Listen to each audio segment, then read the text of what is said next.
When do I get my makeup done? You know, you get brought into all these things, and then you think, well, there's no video. You don't think much about the video, and then you suddenly see it on YouTube or somewhere, and you look crazy because you don't have your massive glam squad covering all of your problems. But you have glam lighting. I have to tell you, this is the best lighting I've ever seen on a podcast. I'm so relieved. Yeah, me too, actually. Years ago, I realized I didn't care how I looked on anything because I thought, well, I'm just like the weird comedy guy. And so now, like when I do like the talk shows, if you ever track it, it literally may be the same suit for 11 straight years because no one cares how I look in any situation.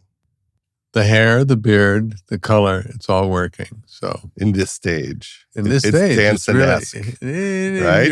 You're better because it's Silver Foxy. But I can't shave the beard because when the beard goes, it doesn't look like that. I wish I could have a beard. Mary goes, nope. Have you ever seen? You can, but I won't kiss you. Have you ever seen the videos where there's like a dad with a beard and he has like a baby that's like 8 months old or 2 years old, and then one day he just walks in without the beard, and then the babies just scream and cry and flip out and lose their shit. That's Leslie, your wife, if you shave. Oh, if I shave, my daughter Maud would always go, ew! Yeah. Your mouth does weird stuff when you talk. They literally get furious at me. It's not even a debate about regrowing it. And I think it has nothing to do with your face. It's that it's different. It's like when you see Spielberg without the beard. Yeah. You don't like it. Yeah. Well, I won't go that far. I'm still looking for work. It's different. Yeah. But the beard is the key element in the look. We did work together once. Yes, that's right. For an afternoon. That's right. Was I a patient of yours? You were playing a therapist? We were all therapists. Oh, I was a therapist too. Yes, it was therapy for therapists within Help Me Help You, which lasted 9 episodes. But I got to hang out with Jenny Connor. The best, who ran Girls with Lena. Yeah. And you got to act with me, which is a rare thing because I don't do that. You and Phil Rosenthal, who doesn't do that either that often. There's a reason why we both don't do it, because it's not good. We're supposed to not be seen most of the time. I'm so happy to be talking to you, especially having read the book, because I'm a hired hand. I'm the actor, so I'm not the writer-director. So my knowledge of the comedy strains that exist out there, but it makes me so happy. It's one of the things I'm proudest of, that I got to be part of a strain that held remarkable legends throughout. The best of all time. Yeah, and this book, I'm going to jump around a lot, sorry, but the book, Comedy Nerd, and it's what is the sub-thing? Obsession, a lifelong obsession with photos and stories, something like that. Yeah. Let me first just say how wonderful the book is, because I've read about half of it, but I feel like you're sitting down with me, Ted, in front of a fire. I put the fire there. Okay. That's for me. But you have a scrapbook and you're saying, let me tell you about my life and some of the stories and some of these remarkable people. Look, here's, Garry Shandling, and that's me. And here's this amazing thing you wrote about Garry or about that time in your life. So it's so personal, because it's not just personal writing. You're seeing it, you're believing it with pictures, and which makes it so much richer and kind of resonates even more. So to me, it's just a joy to read, literally. Oh, good, because when you write things that are autobiographical, for me, I instantly think, oh God, who wants to hear this? Like my critical voice is like, don't even write the book. Yeah. So the fact that you like it means a lot to me, because obviously, your work and the work of all the people around you. When you were doing Cheers, all those people, they were all my heroes. And as a young comedy nerd, I mean, that was the center of it. Taxi. There was a lot of the Taxi people on Mary Cheers. Tyler Moore, kind of. Yeah, the Bob Newhart show. Yeah. I mean, I used to watch those shows when I was a kid. I wasn't good at sports. I'd come home, I'd watch Mary Tyler Moore and MASH. I was wondering what it was like for my young, 8, 9, 10-year-old brain watching MASH every day about the Korean War. It was a dark show. Right. And then you'd watch Mike Douglas and Merv and Carson, and then later Letterman. And then, Cheers was on, and, it was the glory days of of sitcom television for sure. And that I felt, programmed my brain of what was funny. I remember you as the hairdresser on Taxi. Jim Brooks. I can still hear his laugh on all of the taxis. You were not a nice hairdresser. You were a villain. Yeah, but I got my comeuppance because Danny DeVito dumped this whole jar of goo on top of my head at the end. I just also want to say, just contextualize for a minute. It's so perfect that you wrote this book. It's perfect that you are somebody who's written, directed, and produced with all these amazing comic minds, because you worked at it, you studied, you came out of the chute going, no, this is what I want to do. And I will, in high school, I love that you literally had the balls to pick up the phone. Did you have a radio show? I had a radio show on my high school radio station. But then you would cold call people who were already making it in the business. Who, like... I would call the publicists Seinfeld. And the managers, to interview Seinfeld and John Candy and Howard Stern and Sandra Bernhard. With no credentials, no reason why anyone should say yes. Well, before the internet, no one could check. So if you said, I'm with WKWZ Radio on Long Island, nobody could go online and go, wait, this kid's 15 years old. There was no way to track it. And I also think a lot of those people, because it was like pre-podcast days, no one wanted to talk to them. They weren't doing a lot of interviews. It wasn't the world of long-form interviews. Right. So I think the publicists were like, oh, this is fun. And then I would show up with a tape recorder and I'd be like 15, 16 years old. And they'd give me a look like, okay, I guess I can't cancel this. I got to do it. He's a kid.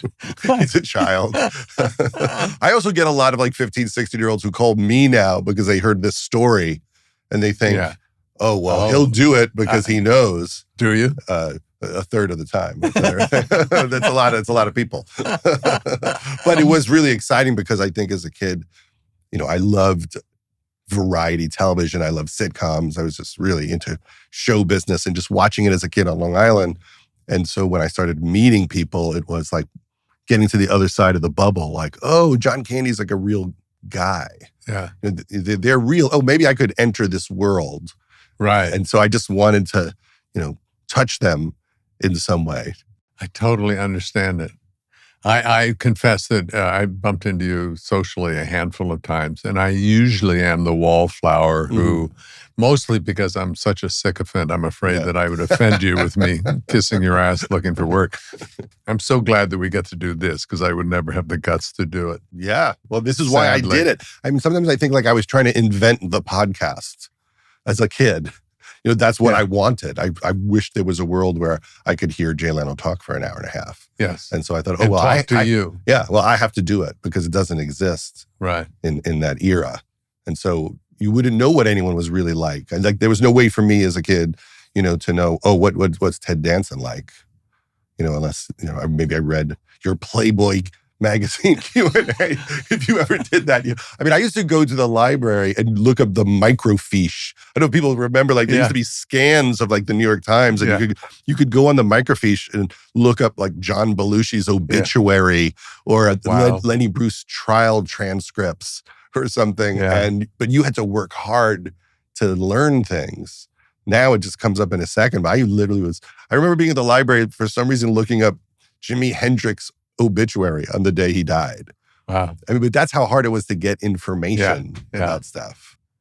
I, to this day, am thrilled to meet anyone who's part of this tribe of funny people because it just thrills me. Yeah.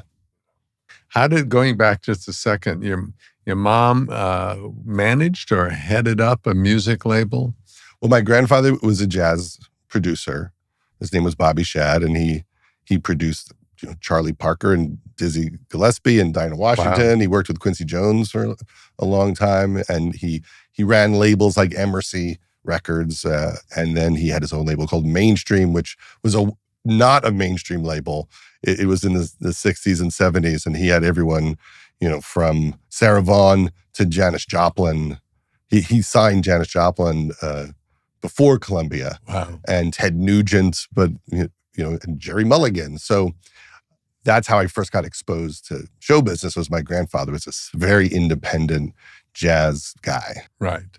And your mom managed that for a while? And so then when he died, my mom took over the label and re-released everything on CD when that became a thing. But after my parents got divorced, my mom got a job one summer at this club called the East End Comedy Club, and where she was just a hostess, seating people. And I was like, 14, 15 years old, loved comedy, had never seen it anywhere but the Westbury Music Fair. We used to go see Rickles and Dangerfield. But this was the summer where I saw like the comedians from Catch a Rising Star and the Improv and the comic strip. And so, people like Jay Leno were coming out to perform there, Paul Provenza. And that's when I thought, oh, maybe I can ask these people to talk to me. And just before that, all your comedy's coming from TV, watching. Yeah. And that's where you went, all right, I got to have some of this. Yeah. And so I was at the radio station. My friend Josh Rosenthal started interviewing rock bands. So he would trick rock bands into talking to him. Right. So he would interview like REM in 1983, things like that. And then he said, you should try to see if comics would talk to you. So we abused this high school radio station and acted like it was real to see, like, could we get free tickets to see Ray Charles at Carnegie Hall? And we would just call up and see who would give us free shit. And then that turned into who would talk to us. Didn't the teacher or whoever that ran it, didn't he say something to all of you who were doing that is make use of this? Yeah, Jack DeMacy, who is still a great friend. And he inspired all of us to act like adults. Like you have this, all it was like a mic and a phone. And then, we would be talking to Congress people. We would just milk it. Whatever your interest was, sports, you would just try to convince people it was real. Was that ever scary to you, or did you? Because that is a cold call. It terrifies me. Yeah, I don't know why. Because I don't know why I was ballsy enough. To do it. I was probably so bored. Because I had been watching so much TV, I didn't really have that much to do, and so I just thought, oh, maybe this is my thing.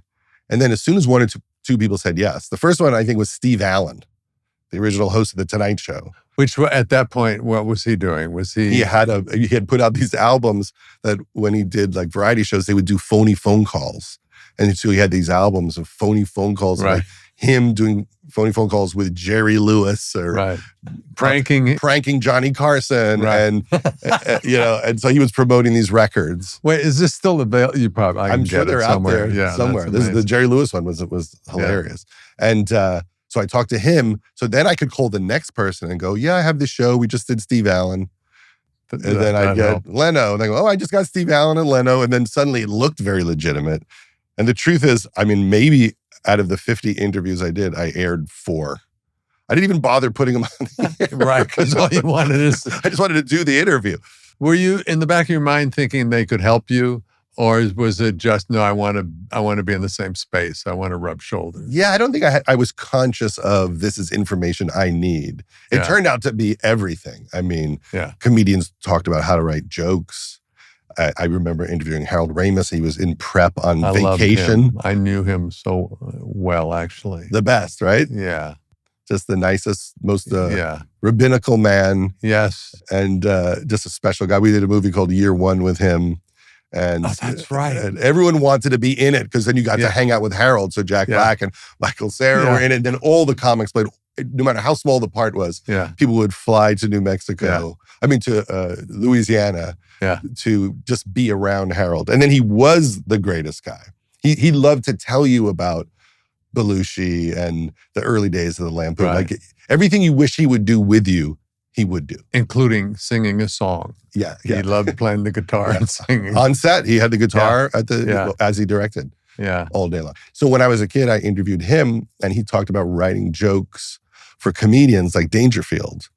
And as a way to make some money while you're getting in. And so I started trying to write jokes for people because I'm like, so there's this way to do this where you can be the writer, you can still try to be a comedian, and you could try to write jokes for other people to pay your bills as you learn how to do it. Woody Allen did that route too, right? There were so many people that started, Larry Gelbart just wrote jokes for Bob Hope. And what does that mean literally? That you watch it so you know their style, but then what do? You write dear so-and-so, here's some jokes for tonight's show?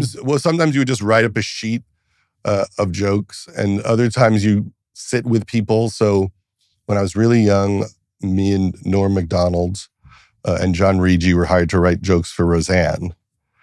And I remember going to her house, and we would sit at her, kitchen table, and she would bring out a big stack of yellow legal pads with her ideas. Right. And then we would try to figure out which ones. For a comedy routine for stand-up. Yeah. Right. And then we would, she would just go like, I want to do something about stretch marks, or something. And we're like young guys, like, okay, I don't really know what that is, but I'll figure it out. And so we would listen to her ideas and try to help her shape them. Right. And then sometimes just write jokes and to see if she likes them. And this is before anything else had happened for you. Yeah. You were writing jokes. Yeah. And for Tom, writing jokes for Tom. Which I understood could be sometimes scary. Well, Tom was like, the world didn't know who Tom was. So Tom started dating Roseanne, and he was a comic from the Midwest. And then it's like, who's this guy that's suddenly with Roseanne? And Tom was very funny and very up for writing very self-deprecating jokes. Yeah. And he was hilarious. Yeah. Yeah. So, then Garry Shandling, were you writing for him at that point, or did that come later? Because that's a huge person in your life, if I read that correctly. Oh, yeah, absolutely. Well, I was working at the Improv doing stand-up in Dallas, and then I got a call, Garry needs jokes for the Grammys. Right. So wait, get me there to the stand-up in Dallas. When you were doing jokes for Roseanne, had you done stand-up yet? Yeah, I'd be doing stand-up like at the Improv at night. I was like the MC for years in like the late 80s. Yeah. And it was just everyone on earth was coming in. It was like Seinfeld and Leno and Ellen and Robin Williams. Like every night was like this greatest hits of the earth shows. And I was like the host trying to squeeze in a joke in the middle. And I'd go on the road to the road improv clubs. And I didn't know Garry. I'd met him once very briefly. And then I got a call and they said, he needs jokes for the Grammys. And so I stayed up all night and just literally wrote him like 100 jokes. And the next day we had a call. And I always remember it because it was when the first Gulf War started, like literally that week. Oh, wow. And so we sat on the phone and he read every joke, and then we kicked around the joke, and then he would make it better. He would fix every joke or come up with a better punchline. And then he said, do you want to come to New York when we do the Grammys? And so, I was like a kid. Like, he flew me to New York. There were other writers too. Like Jeff Cesario worked on that show a lot.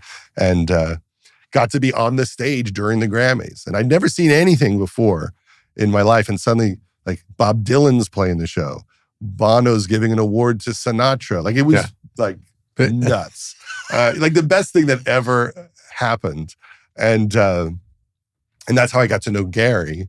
And then later on, I got to work with him on his show. Right. I mean, he was just always so nice to me.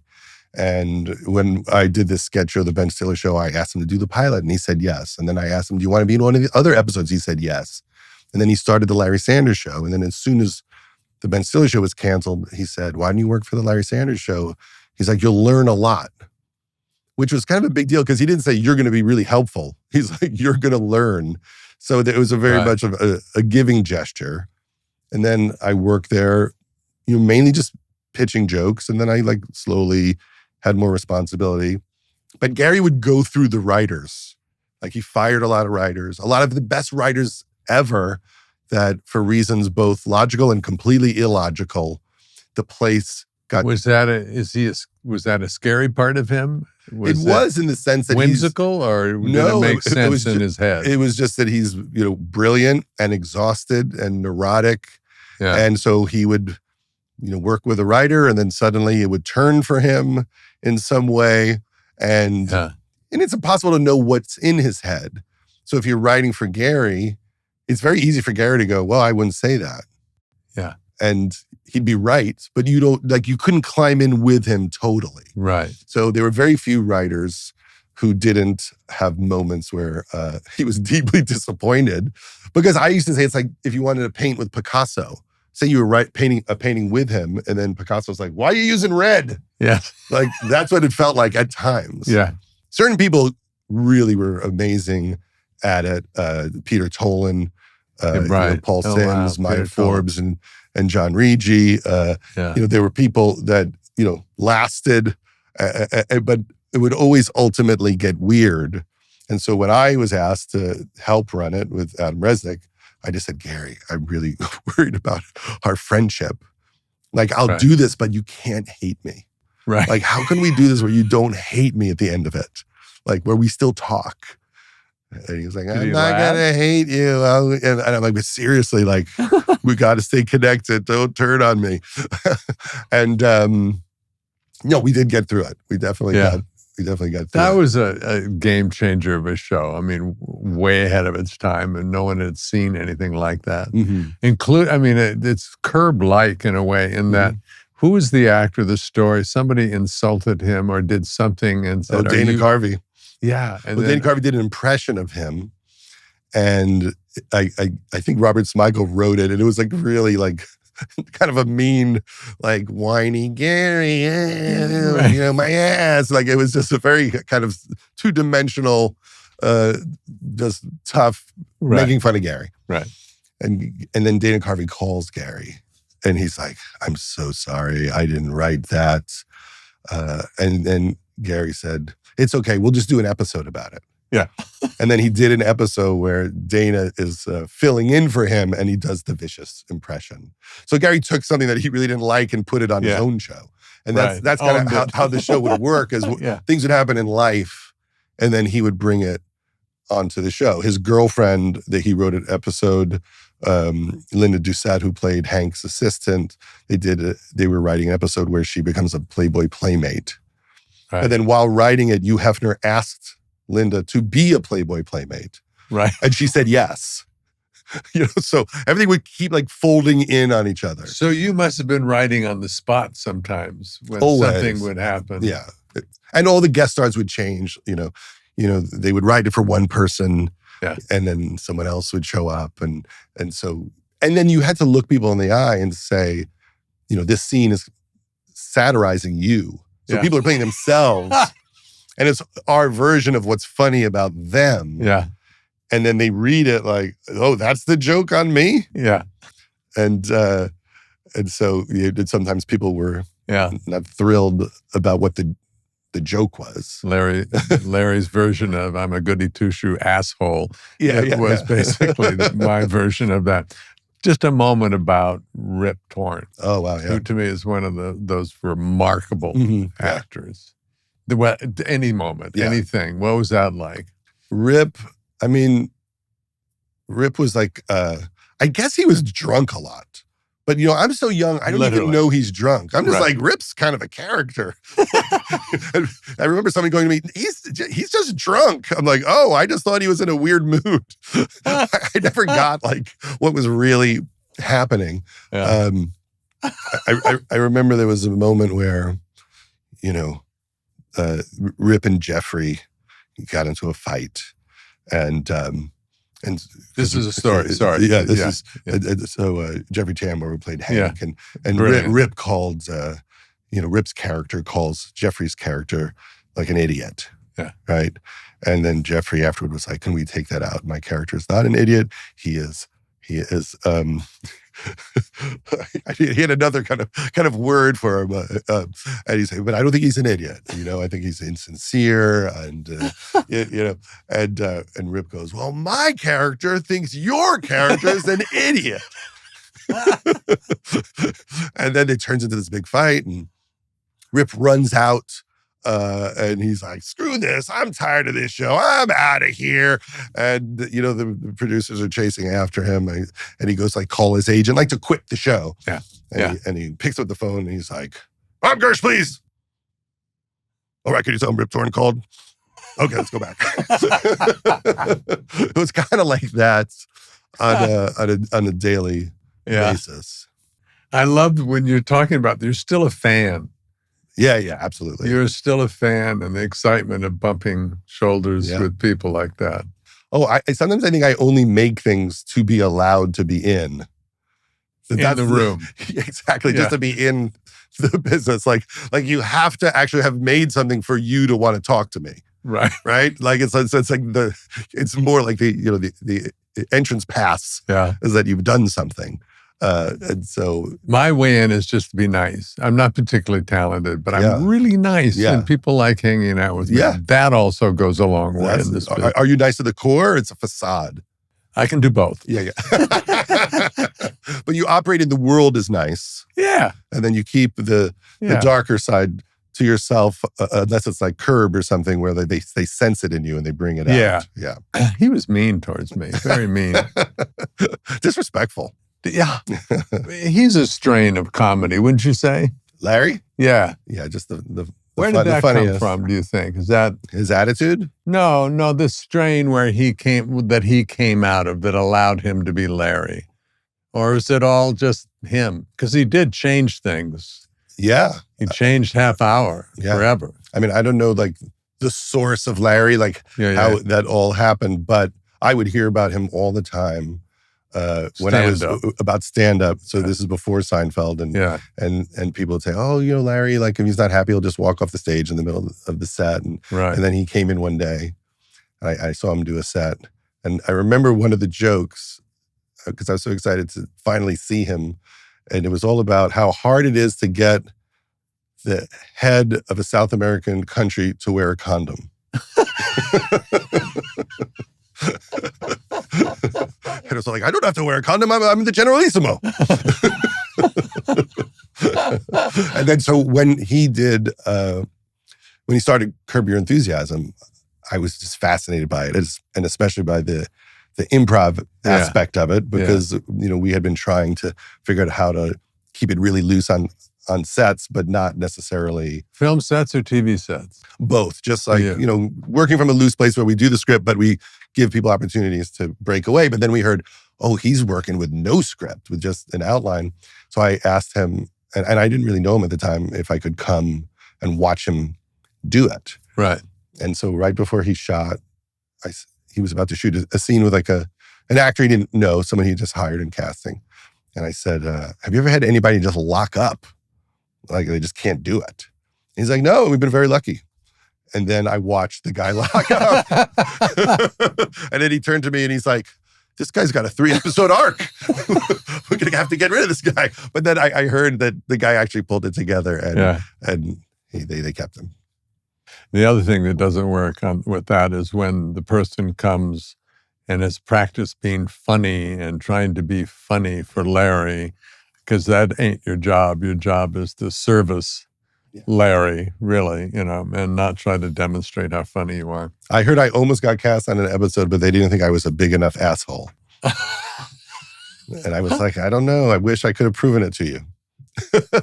They're like, you got close on that one, but we went for a bigger jerk. I don't know who got it. It'd be nice to name names. I know. I wish I knew. Where did all right, go back a little bit, I think, go back, maybe not. Freaks and Geeks, to me, seems like it was like, get me there, because there are people there that either married or worked with. Mm-hmm. Or were you already married to Leslie, Freaks and Geeks? I was married when we did Freaks and Geeks. But Seth, Jason, all these people you kept working with over and over again, they feel like part of your rep company almost. I mean, I had this deal at DreamWorks, and I said to Paul Feig, if you ever have any ideas, let me know, because I'm looking to find some projects. And then one day he called me and he just handed me like a yellow envelope. It's almost like, just slide it across the table, right? And you look and it just says Freaks and Geeks. And instantly I was like, oh, I love this already. And he's like, yeah, it's a show, about the potheads and the nerds. I'm like, okay, this is my favorite thing ever. I don't even have to open it up. And it was amazing. Did he write it? He wrote it. And then we brought on Jay Kasdan to direct, and I was producing, and then we all were, writing on the staff, but Paul had such a sense of what it was. I mean, he really he wrote this giant Bible that was like 60 pages, just explaining the town and the clothes and the characters and the people and the themes of what he wanted to do, and he just had so many stories, and just like the amount of humiliating stories he had from high school was remarkable. Was he wearing a suit when he gave that to you, by the way? He wasn't wearing the suit yet. The suit happened right at the end of that time period. Oh, really? Yes, where he wears a suit when he directs. Every day he directs. Yeah. And I'm a pig, right? So I don't, as I said before, I don't dress up. And Paul was like me for a very long time. He was like a Hawaiian bowling shirt type of guy. Yeah. And then suddenly it turned into like the greatest suits ever. And I have to say, it made me uncomfortable, probably due to my own insecurities that I have no fashion sense. And so when we were doing Bridesmaids and Paul was directing, right before we started shooting, I said, Paul, I don't think you should wear a suit when you direct the movie, because doesn't it make it like you're the center of attention? Like it just feels like, make it about them. Don't wear the suit. And he just went, no, I'm going to wear the suit. What is the story behind? There was a story, and I can't remember why he. Well, yeah, I'm not sure like the origination of it, but I was so wrong because the crew and the cast loved it so much that they would have like Paul Feig's suit days where they would wear suits. Like I was like the jerk who just like didn't get that. He's doing a little Hitchcock suit thing, and I'm a James Pearce guy. Right. That's all I got. That ain't bad. That's as fashionable as I get. Yeah, I got to be directed by him once. I just really admire him hugely. Yeah. So it was incredible, watching his vision come to life, and then we all told him all of our heartbreaking childhood stories, right? And had a great staff. Mike White was on the staff of Freaks and Geeks, and he was really helpful because he had just worked on Dawson's Creek, and he was the only one who had ever worked on an hour show before, so he understood the structure of the hour show, right? And he would, he would write these scripts and they would really be great. And I remember he gave me a script and I gave him notes to do some revisions. And then a week later, he gives me the revisions. And then when the show was done, he said, Judd, when you would give me notes, I would do the revisions in 35 minutes and then take a week to write a screenplay. Which I respected. That he pulled that off. Yeah. That's how I would have handled it. Dawson's Creek does not seem like a Mike White. You got to start in television. Yeah. I mean, that was a giant show, but it was funny because that was the show that in a lot of ways Paul felt like, those are like the beautiful kids, and it was like a soap opera. Right. And Paul was like, I want to represent the kids you never see on a show like that. Yeah. And that's why he wrote Freaks and Geeks. And the casting, how did were those people you knew in advance? The Jasons, the Seth, No, we didn't know anybody. We just had a theory about it, which was the script is great, but let's see who's out there and like create these cliques of kids. Right. And then Paul will tune it in to the people we find. Yeah, which is the best way to write. And that was why I think it worked, because Paul was flexible. Like he had archetypes, but when you would meet people, like Sam Levine, who played Neil, and Martin Starr, like you could go, oh, I can add this aspect of what they're doing and their personalities. But then it's not a stretch. No one's acting. They're inhabiting exactly a big part of who they are. Yeah, and Linda Cardellini and John Daly, who were the leads, they were just magic every second that we shot. There wasn't a frame in the Daly that wasn't perfect from them. And you felt it the whole time, like, something's happening here that's like really special and it's clicking on all cylinders. But at the same time, we were like, we are going to get canceled at any second. Yeah, and you were. And we were right about that. I don't get it. I came late to that. I didn't see it was on the air, but I came back because it became such a major, you got to see this. And everyone came out of that. Why? Did you just... I mean, you could say it's marketing. You could say it was too painful. What year was it? It was 99. We should have been ready for that. But it was a little bit like independent movies on TV. It was like independent TV. So the kids, episodes would end in a really depressing way, but like a deeply troubling. Right. Like there was an episode where Jason Segel was trying to be a drummer and he auditions for a local band. And the end of the show is he's kind of realizing he will never, ever be a drummer. Right. The end. and the last moment of the episode is Linda Cardellini, who he loves, but her character doesn't like him. Right. He's so depressed that she kisses him. She's so depressed. He's so depressed. That she's so nervous about how depressed he is that she just doesn't know what to do because he's spiraling out, and so she kisses him.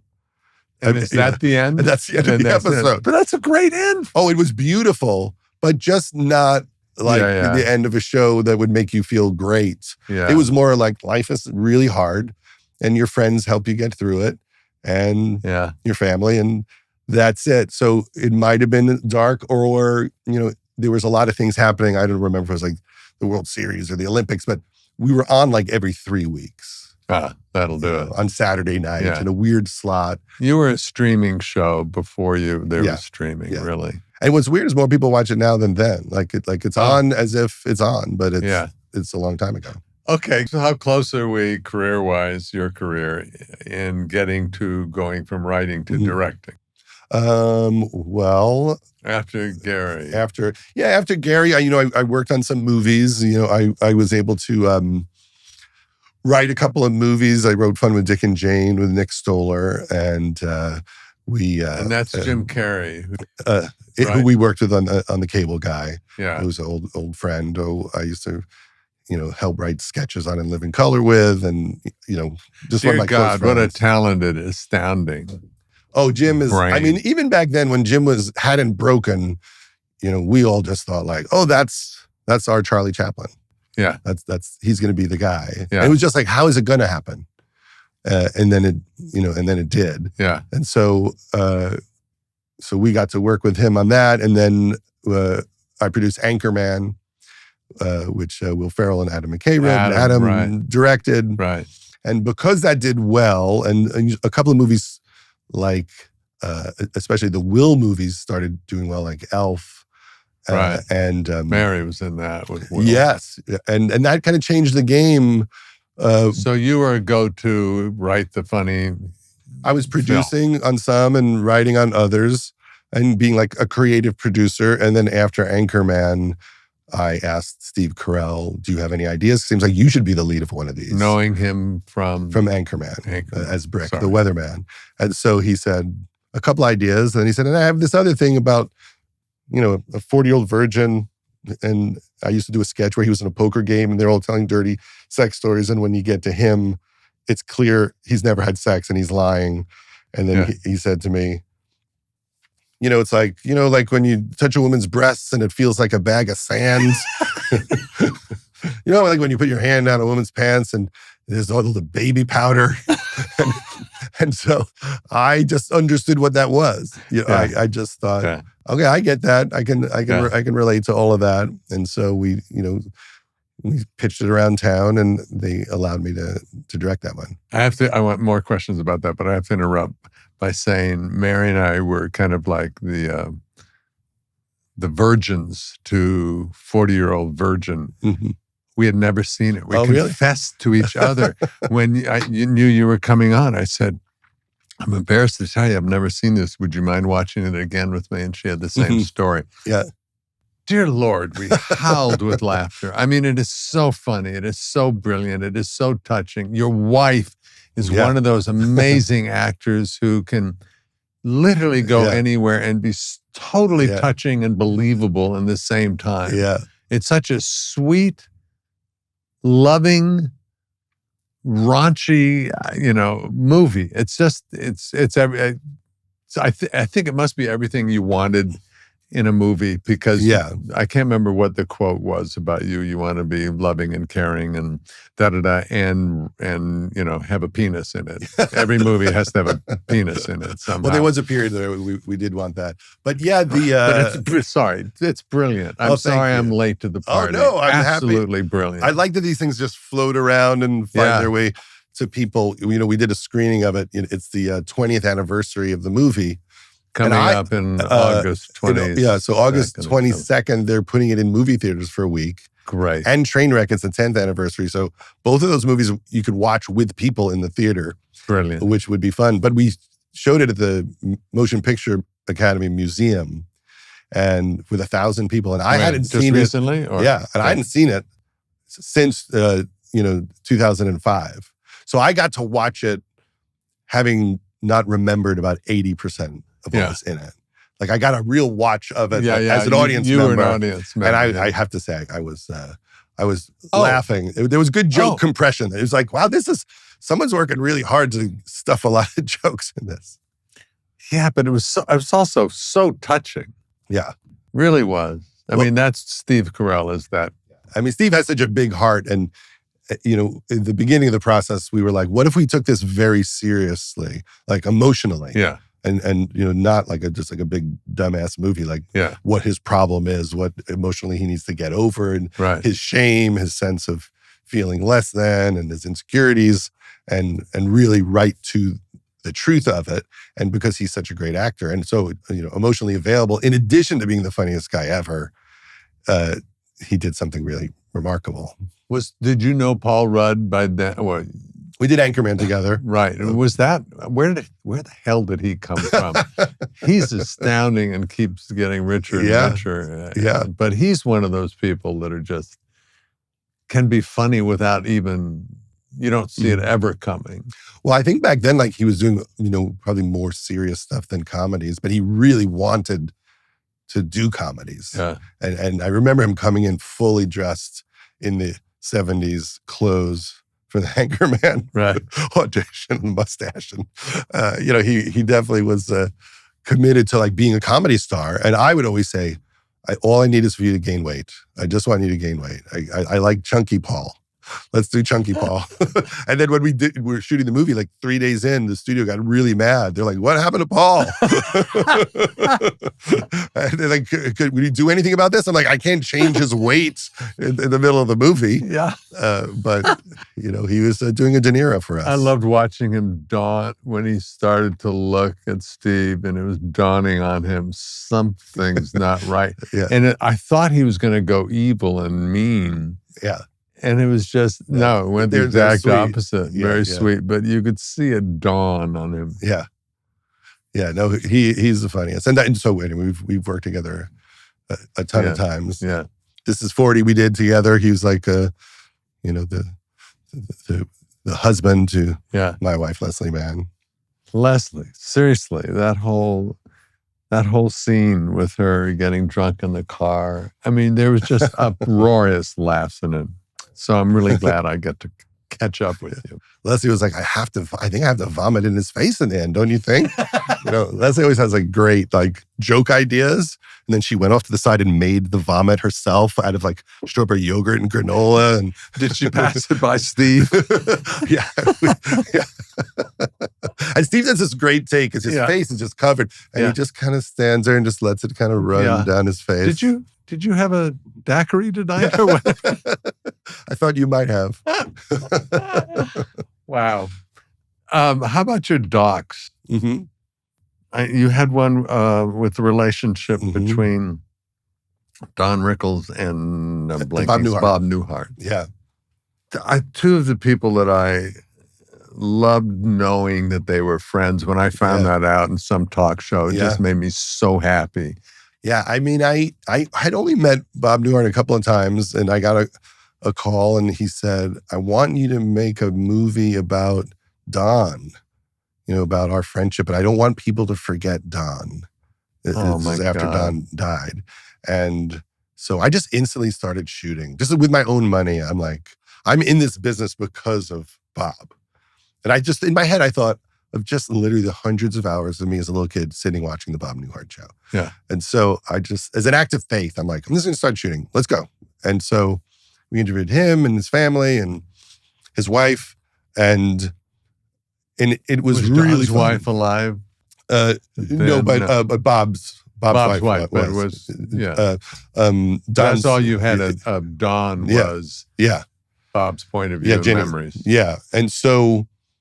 And it was just so beautiful that he loved Don so much and just wanted to talk about their friendship and their lives.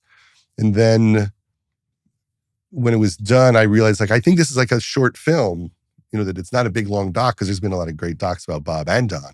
But let's lean into, like, that this is, like, beautiful and heartbreaking and very emotional.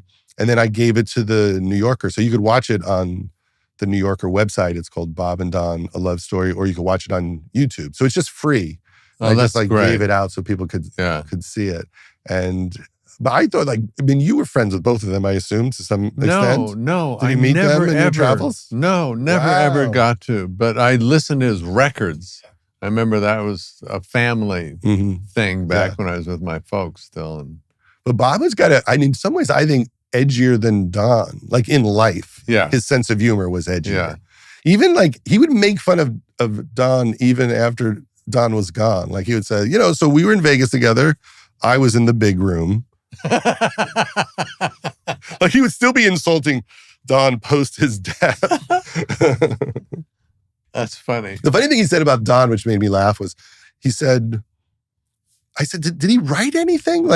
It seemed like he always had the same act and then he would riff with the crowd. Right. He's like, yeah, he never wrote anything. And we would watch him and he would go out there almost like in a fugue state. He would just start babbling and it would be so crazy and so funny. And he would get off stage and we would say, remember that thing you said to that guy and this thing? And he's like, he didn't remember a word he had said. Right. So he wouldn't come off stage and write down the great jokes to do them again. He would never do them again. And I find it's almost like he had ADD or something. Right. Because I said, well, what about when he's performing at Reagan's inauguration? Does he have jokes pre-written? And he's like, no, that's not how it worked. They would just push him out on the stage and he would just start He worked clean. Yeah. He wasn't using words that could, you'd have to bleed. Yeah. And some of the jokes are shocking now. Yeah. What he was doing. Some of it you're like, wow, I don't think you could do that. Even picking the jokes to show in the documentary to get a sense of the spirit of it, but to not put any in where people would freak out. But it was a time where people really got a kick out of it. And Bob said people would walk up to him on the street and go, do me. Yeah. They would just want to get lacerated by him. Say the worst things you can think of to me. Yeah. Yeah. Isn't that funny how we've gone?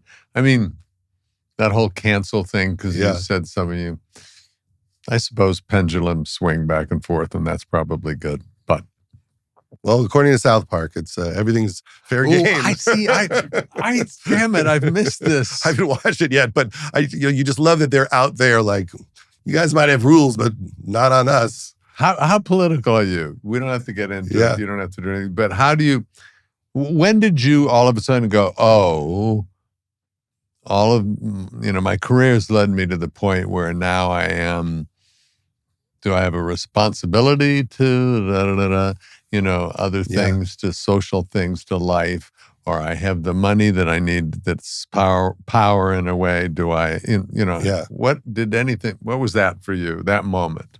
Well, when I was a kid, I worked for Comic Relief.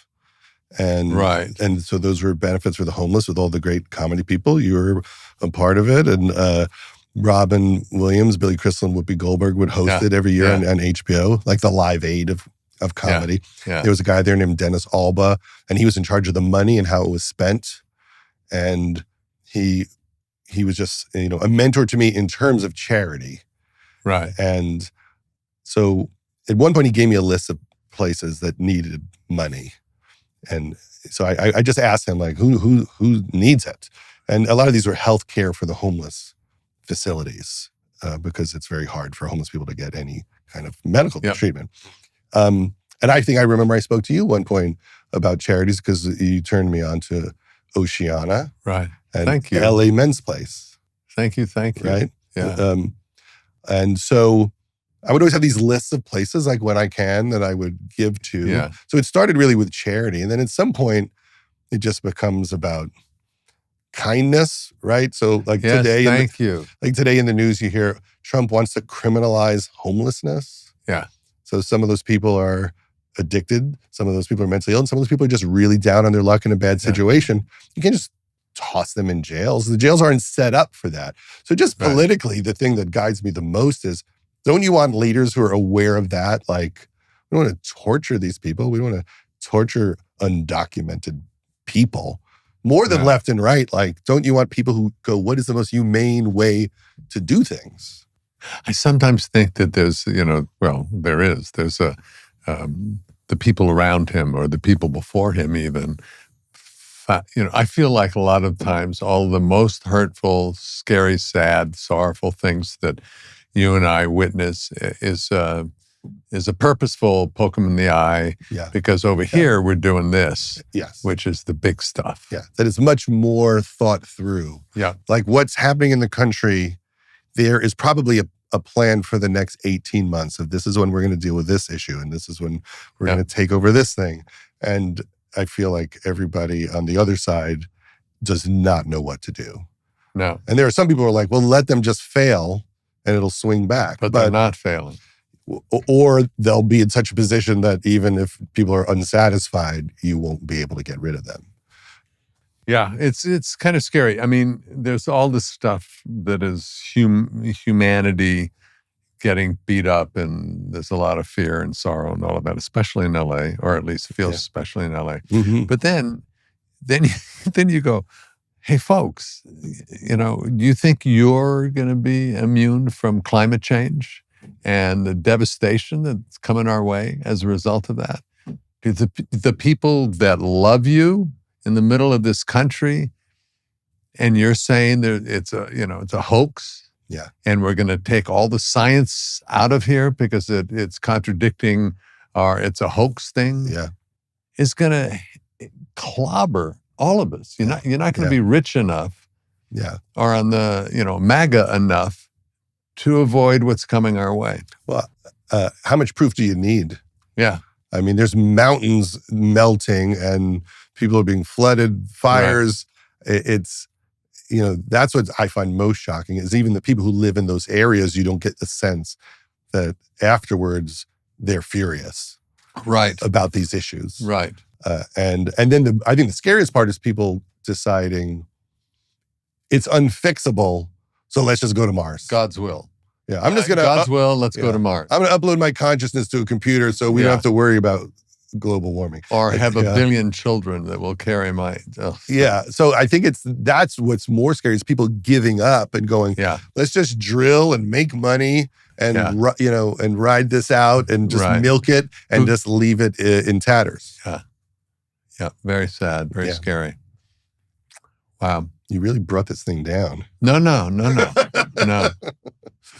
But we have to fight on regardless. I mean, that's the hard part is you have to stay in it and try to come up with ways to be the light when there's a lot of dark happening. Yes, because you can't fight dark with dark. Yeah. Or make decisions out of fear and anger. I don't think they work. So you do need to do that. I always ask myself, well, are you just being confrontation, avoidance? Yeah. But you've been fighting that fight for the environment for a very long time. Yeah, and I'm happy to have that fight because it's science. Yeah. Here's the science. You don't have to believe it or do whatever you want, but this is what the science is. Do with it what you want. Well, I know right down the street from my house is a giant sign that says, you are in a stage 4 fire danger area. And I'm like, what does that mean? Yeah. Why do we have a sign a block from our house? Like you're in the worst place on earth to live. Yeah. Yeah. But I was lucky because when the fires happened, I had just moved. And so I used to live, farther west. Right. And I had just moved. But then I was like in my house and I was, packing stuff just because, I was nervous, like, how far would it go? And then I realized that I don't own anything of value. Like I really had like I was like, what would I take? I'm like, I didn't really get anything. I just like my iPad. Yeah. I realized that I wasn't very stuff driven. Yeah. And that made me feel a little better that I could get new James Purse for shirts, but our house that we lived in when we first had our kids burnt down in the Palisades. Yeah. And even seeing a house you used to live in, it's just devastating. And that's where we raised our kids. So every place where we raised our kids is gone.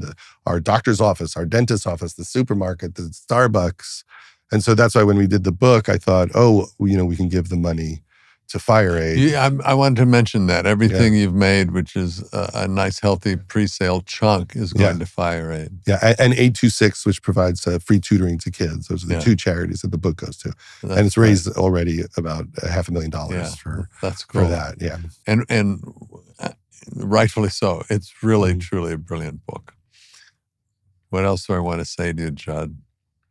hire me. No, shit, did that come out? Oh, I didn't mean that. I'm just kidding. Do you know that every meeting I go to, they go, could Ted Danson be in it? Yes. Do you know that you are almost like the thing, that like if you're like a writer and you're just trying to get things through and they're like, you got to package it. You got to like know who your actors are. Right. And there's just a few people that get it done. Wow. And it's you. It's you and Nicole Kidman, I would say. You're the two people that can do anything in the world. Do you feel that in your career? First time I've ever been associated with her, and I am so thankful. That's very cool. First off, I now learned that you have not listened to this podcast, because if you had, you would have known that I usually like the compliments up front because it relaxes me. This is almost over, and I've been so tense. Well, I wanted you on guard. What if you had to go, this is what I would like to be doing next, or I have something I really want to do, or whatever. Do you have that? Or are you what's doing my next goal? Yeah. Where am I really going with all of this? Yeah, I don't know if I have a goal. I mean, because you're doing it.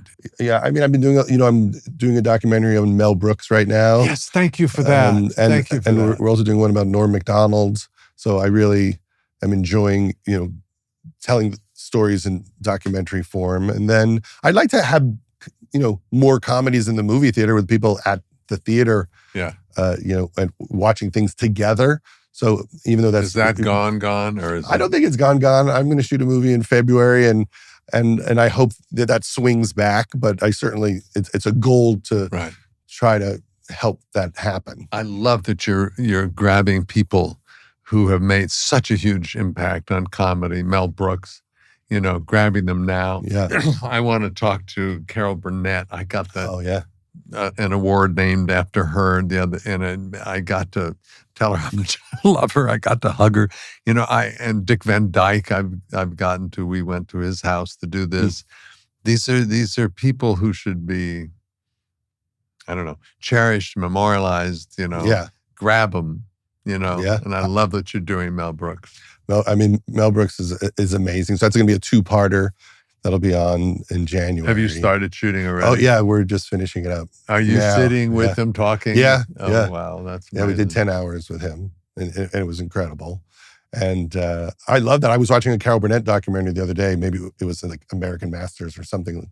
Yeah. And how funny she was. I think people don't even fully appreciate it. When you just start watching a bunch of what the sketches were, she's as funny as anybody ever. She's murdering so hard, when she does like Mama.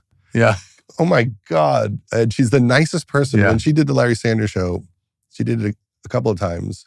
We would watch her and go, oh, she's better than anyone who's walked through this place. Yeah. In every possible way. She's royalty. She truly is royalty. And what was brilliant about her show, I think, as well as seeing her comedic genius, then she stood in front of an audience, fielding whatever came her way, and you could see her incredible heart. Yeah.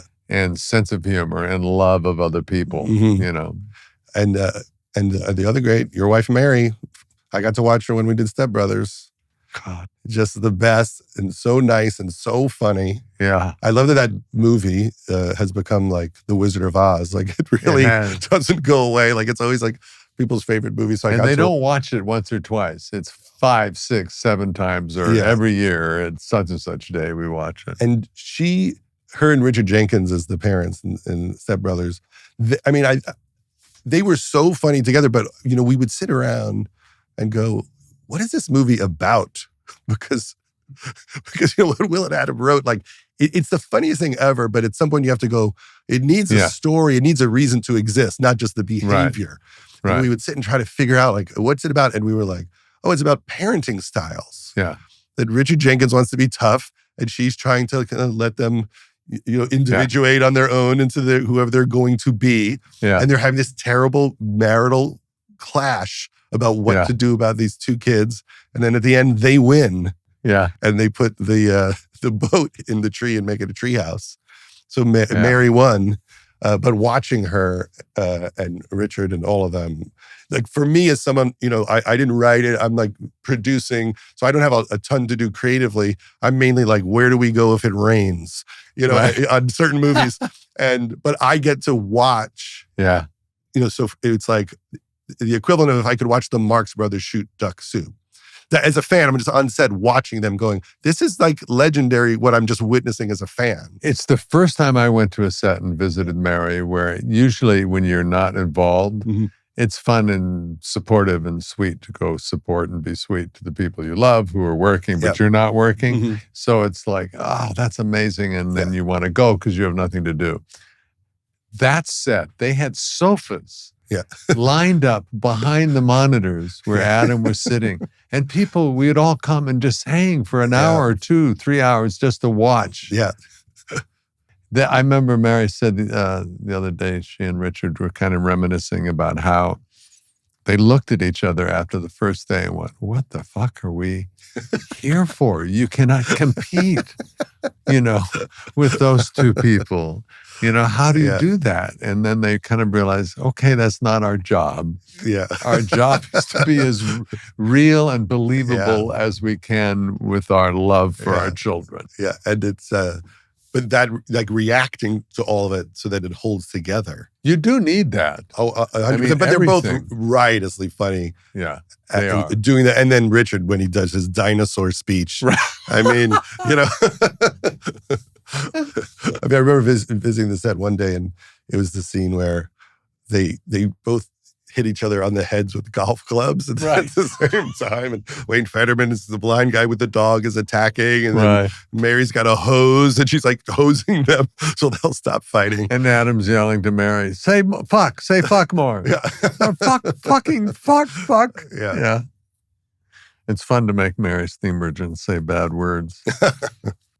Yeah, I think that's what they were enjoying, putting her in the middle of all that. She admires you so much. This is cool that you brought her up. Hey, thank you. Can't thank you enough. Really, really appreciate hanging out with you. Yeah. I love that you're a comedy nerd and are sharing all of it with us, And it's like you, somebody said this, Nick, I think, said it to me earlier. It's like you're talking about the family tree of comedy just because of your journey. You've kind of nibbled on the edges of all of them and then created your own strain, the Judd Apatow strain. I'm glad we got to do it. Pleasure talking to you. You don't ever have to hire me, be nice, but you don't ever have to. I still admire you forever. I'm going to only hire you because I desperately have to keep my career going since you're the only one that gets it done. You get it done dancing. Okay, we'll just put that on a loop.